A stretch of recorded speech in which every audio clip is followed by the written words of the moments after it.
یکی از غذاهای اصیل سنتی ایرانی همین سماق پلوه، همینقدر جذاب و لذیذ و خوشمزه. برای درست کردنش به گوشتمون نمک و فلفل میزنیم، سماق و زعفرون و پیاز رنده شده که آبش هم گرفتیم اضافه میکنیم و 5-6 دقیقه حسابی ورز میدیم تا کامل منسجم بشه.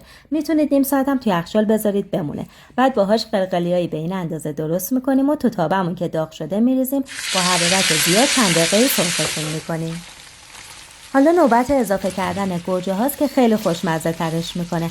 فقط 1-2 دقیقه با هم تفتشون میدیم طوری که گوجه ها له نشن.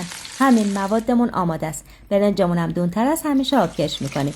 برای تدیگش هم سیب زمینی ها رو به این صورت کنار هم میچینیم و روش یه لایه برنج زعفرونی میریزیم که 1/3 از کل برنجمونه. یه عالمه سماق روی برنجمون میپاشیم و بعد قلقلی ها رو همراه گوجه روش میذاریم. بقیه برنجمون هم که ساده است میریزیم و همین مراحل رو تا آخر تکرار میکنیم.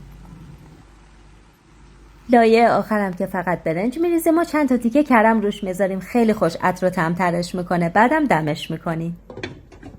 حالا بعد از 45 دقیقه غذامون دم کشیده و آماده است. تو ظرف سرومون برمیگردونیم و کنارش هم سبزی خوردن و فلفل سبز حسابی مزه میده. مطمئن باشین سماق پلو رو واسه هر کی درست کنی دستورش رو ازت میپرسه و میشه یکی از خاص‌ترین غذاها. یه غذای سریع و راحت و خوشمزه.